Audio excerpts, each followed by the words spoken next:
You've got fumes. Lots of fumes. And all of them give you cancer. But you don't need $2,000 to buy a fume extractor. You can build one for a lot less. I built one for $160, and it does the job. Here are the things you'll need. The most expensive part? The fan. I bought a Chinese fan for $110 from Home Depot, and it does the job. You can get a higher MERV filter, but the suction power decreases substantially. Plus, my hardware store only had up to MERV 13. As for the microwave frame, you can use an equivalent wooden or metal box. I just used what I had laying around. So, first you'll take the microwave frame and cut a hole for the fan on the bottom, then cut another hole on the top for the optional HVAC elbow. The elbow is nice because you can attach a HVAC duct to it and extract fumes from less convenient locations. The holes should look like this once you're done. Next, I prepared the setup for the first test. I fitted the elbow and the microwave door onto the microwave frame. But first, let's see how the fan runs with nothing attached.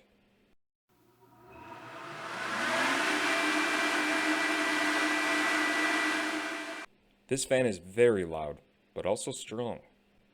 Even with my setup attached, it's still loud, but has an impressive suction. It's definitely a lot higher through the open door though. It's important that we suck air in rather than blow it out through the setup, as our filter will be placed here in the setup, and filters operate best when air is sucked through them. Now it's time to make the fan fit the hole in the microwave snugly. I cut off the protruding lip on the microwave rim to reduce the diameter. Otherwise, the fan would not fit within the dimensions of the microwave frame. Next, I built a simple mounting station out of some plywood and lumber for both the fan and the microwave frame. I wanted it to be at the same height as my welding table without actually needing to sit on my welding table. The air blows out the bottom to the ground, guiding any particles not caught by the filter downwards where we want them to be.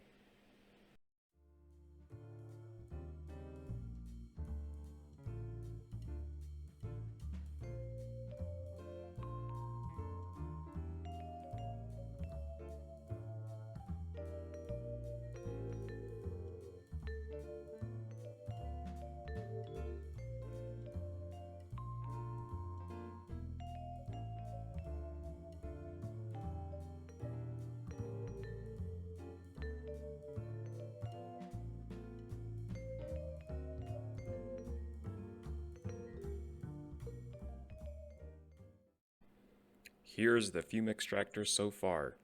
Now it's time to perform some tests. We can suck in air through the elbow as well as the door. The fan is still loud as ever, and its suction is impressive.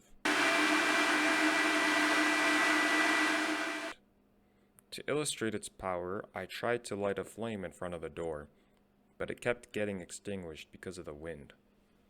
Now it's time to install the filter. The actual filter itself is larger than the microwave. That means some cuts and a new way of holding the filter.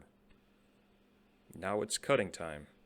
Be careful though, the metal on these filters is sharp when cut, and I stabbed myself with it a few times just by being a bit careless.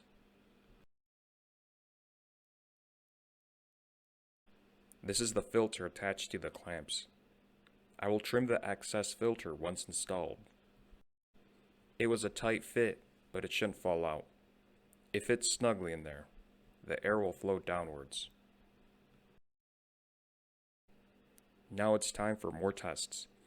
The suction is a bit worse than before, but still very strong. The particulates from the vacuum filter get sucked in with no issues. Welding particulates are even finer and lighter. So far, it's been working without any issues, and my apartment smells a lot better because of it. So that's it. Hopefully this was useful. Thanks for watching, and see you next time.